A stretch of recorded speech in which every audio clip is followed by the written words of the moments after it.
Hello friends, कैसे हैं आप लोग। मैं अंजित यादव यथा लर्निंग प्लेटफॉर्म पे एक बार फिर आपका स्वागत करता हूं। दोस्तों, आपकी जो क्लास है कोशिका विभाजन से संबंधित होगी, क्योंकि इसके पहले वाली जो क्लास है हमने कोशिका और कोशिका की संरचना जो क्लास हमने उसमें पढ़ा चुका है और उसे बहुत अच्छे से डिस्कस किया हुआ है।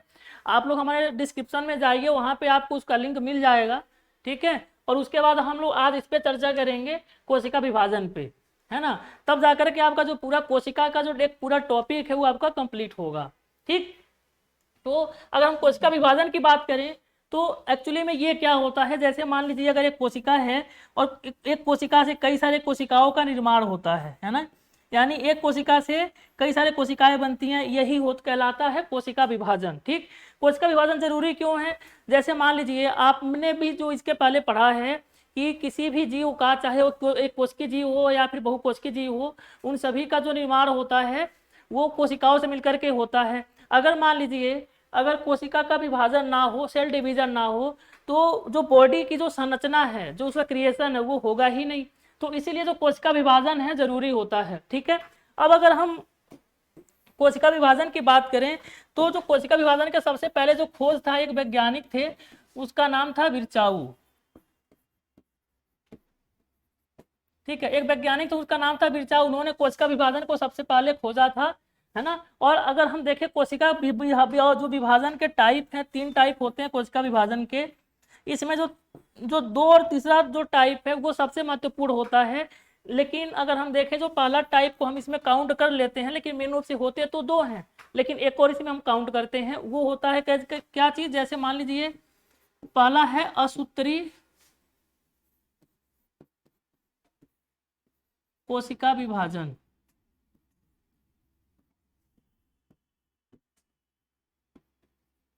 ठीक है। असूत्री कोशिका विभाजन, इसे हम एमिटोसिस के नाम से जानते हैं। क्या कहते हैं इसे, एमिटोसिस कहते हैं। ठीक है। दूसरा है, इसको समसूत्री कोशिका विभाजन कहते हैं। समसूत्री कोशिका विभाजन।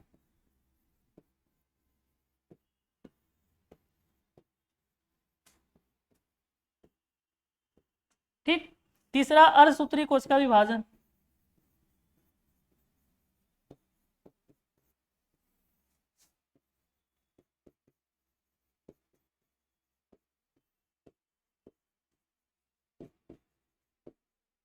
ठीक है। 3 प्रकार हो गए, असूत्री कोशिका विभाजन, समसूत्री कोशिका विभाजन और अर्धसूत्री कोशिका विभाजन। समसूत्री कोशिका विभाजन को क्या कहते हैं, इसे कहते हैं मिटोसिस। ठीक है। अर्धसूत्री कोशिका विभाजन को क्या कहते हैं, इसे कहते हैं मियोसिस, है ना।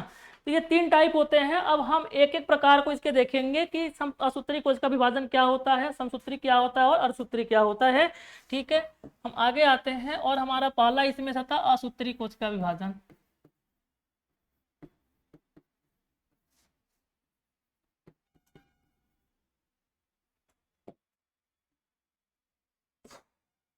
कोशिका विभाजन।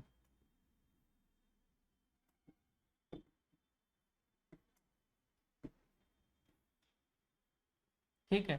देखिए, जो असूत्री कोशिका विभाजन होता है, ये जीवाणु अमीबा, है ना, जीवाणु अमीबा, पैरामीशियम,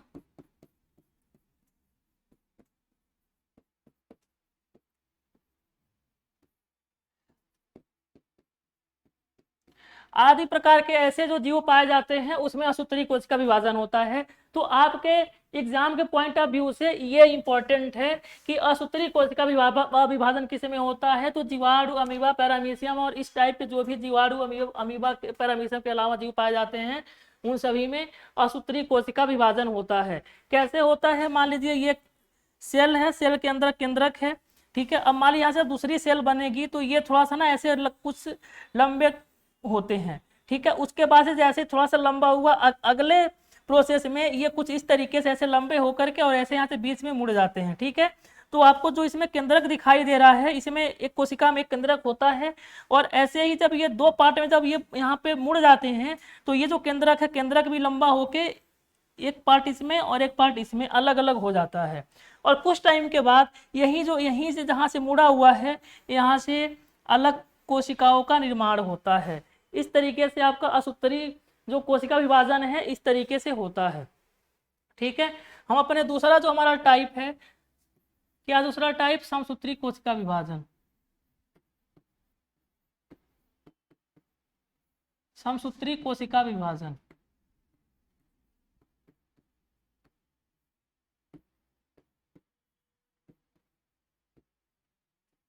इसको हमने क्या नाम दिया था, इसको हमने नाम दिया था मिटोसिस।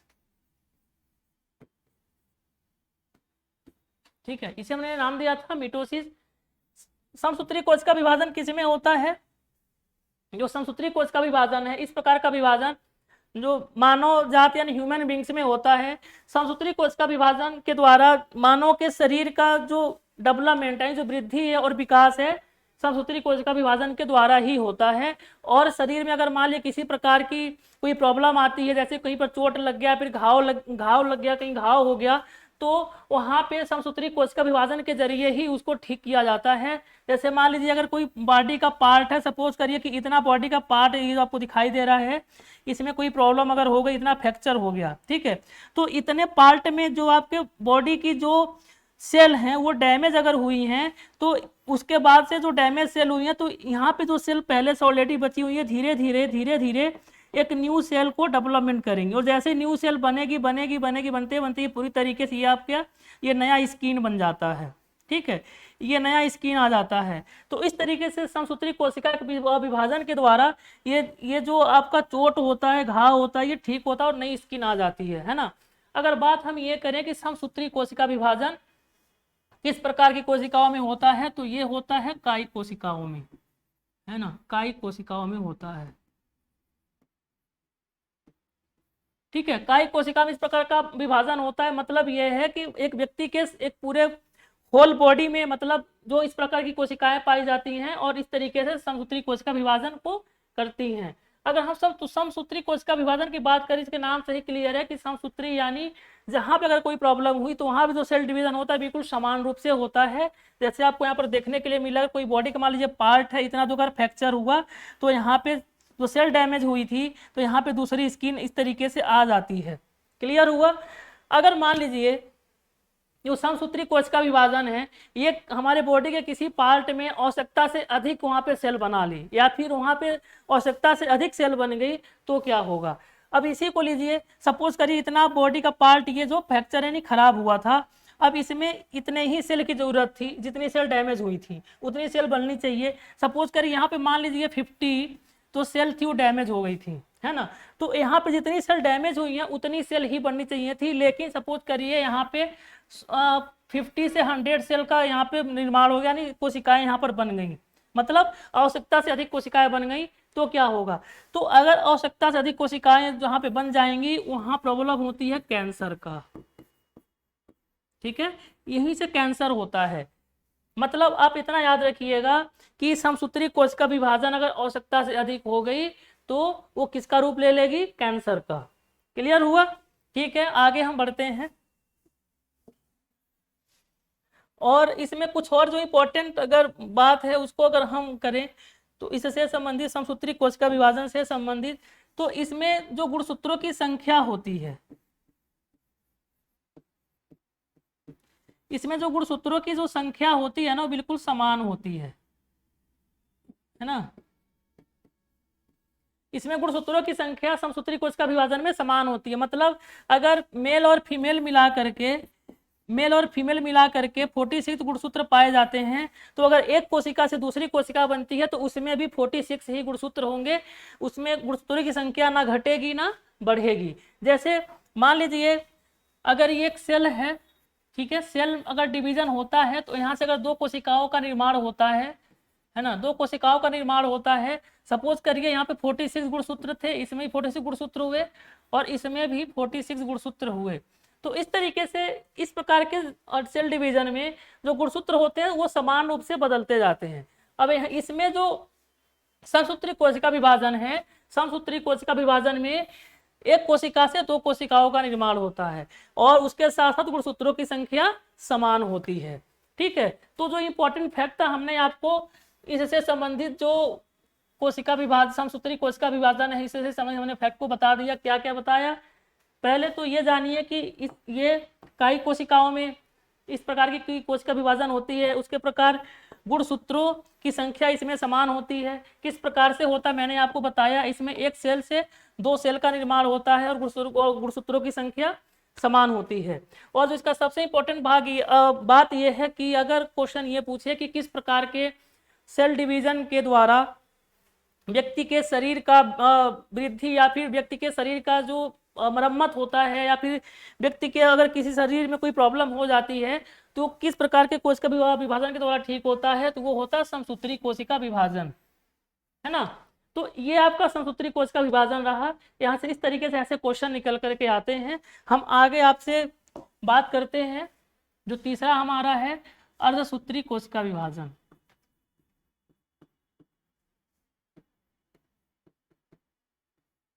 अर्धसूत्री कोशिका विभाजन,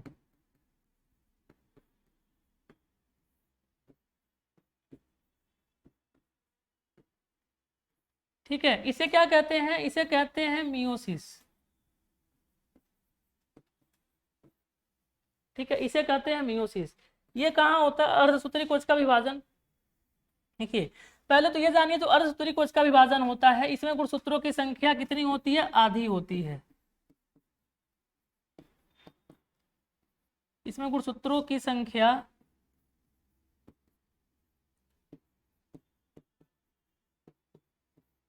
इसमें गुणसूत्रों की संख्या क्या हो जाती है? आधी हो जाती है। कैसे होती है? जैसे मान लीजिए एक सेल है, ये दूसरी सेल बनाएगा और इसमें एक सेल से 4 कोशिकाओं का निर्माण होता है, ठीक है।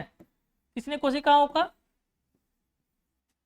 इसमें एक सेल से 4 कोशिकाओं का निर्माण होता है। अब यहाँ पर अगर मान लिया 46 कोशिकाएं थी, तो जब यहाँ पे 4 जब कोशिकाओं का निर्माण होगा तो ये हो जाती हैं 23, ठीक है, इस तरीके से हो जाती हैं। देखिए, अब इसमें क्या हो, जो गुणसूत्रों की संख्या हो गई आधी आधी होगी, मतलब इस कोशिका में 23, इसमें 23 और 23, चारों में 23 कोशिकाओं में क्या होती है? गुणसूत्रों की संख्या आधी हो जाती है, ठीक है। और इस प्रकार के कोशिका विभाजन में एक सेल से यानी एक कोशिका से 4 कोशिकाओं का निर्माण होता है ना। इस प्रकार की जो कोशिका विभाजन है वो जनन कोशिकाओं में पाई जाती हैं,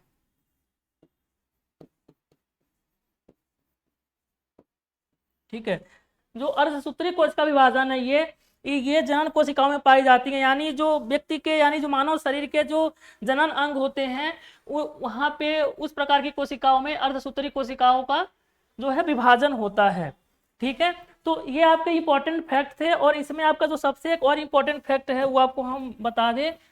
जो अर्धसूत्री कोशिका विभाजन होता है, अगर हम देखें, जैसे मान लीजिए मेल से जो स्पर्म रिलीज होता है,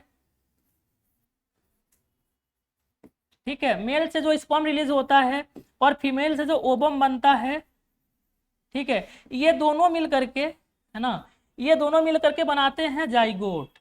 क्या बनाते हैं? जाइगोट। जाइगोट यानी युग्मनज,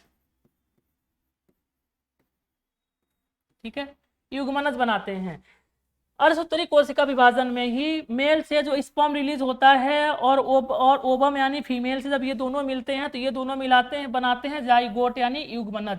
जब युग्मनज का जब निर्माण होता है तब फीमेल में जो गर्भ होता है उसमें जब अगर एक कोशिका नहीं, जब यूरस का निर्माण हुआ तब उसमें जो बेबी होता है, बेबी का धीरे धीरे डेवलपमेंट शुरू होना हो जाता है, ठीक है। तो ये आपका अर्धसूत्री कोशिका विभाजन के द्वारा ही होता है। तो यहाँ से ये वाला सबसे इंपॉर्टेंट फैक्ट है, इसको आप लोग नोट डाउन कर लीजिएगा कि युग्मनज का निर्माण किस कोशिका विभाजन में होता है, तो वो होता है अर्धसूत्री कोशिका विभाजन में। अर्धसूत्री कोशिका विभाजन में गुणसूत्रों की संख्या कितनी होती है? आधी होती है, ठीक है। और अर्धसूत्री कोशिका विभाजन किस प्रकार के कोशिकाओं में होता है? तो जनन कोशिकाओं में होता है। तो यहाँ से आपके लगभग 4-5 फैक्ट यहाँ से बहुत ही इंपॉर्टेंट थे, तो आप लोग इसको याद रखिएगा। हम अब अगले नेक्स्ट जो इंपॉर्टेंट आपका टॉपिक है उसके साथ फिर हम मिलेंगे। और अगर आपको ये वीडियो पसंद आई हो हमारी, तो आप वीडियो को प्लीज़ आप लाइक करिए, शेयर करिए और सब्सक्राइब करिए। और उसके साथ साथ आप जो बेल आइकन उसको प्रेस करना ना भूलें, ताकि जो हमारा वीडियो है आपको हमेशा डे टू डे मिलता रहे, ताकि हम आपके प्रति पूरी डेडिकेशन के साथ काम कर सके, क्योंकि हमारी टीम आपके प्रति पूरी तरीके से समर्पित है। ठीक है, तो फिर हम आपसे अगले वीडियो मिलेंगे। हमारा जो आज का वीडियो देखने के लिए आपको बहुत बहुत धन्यवाद।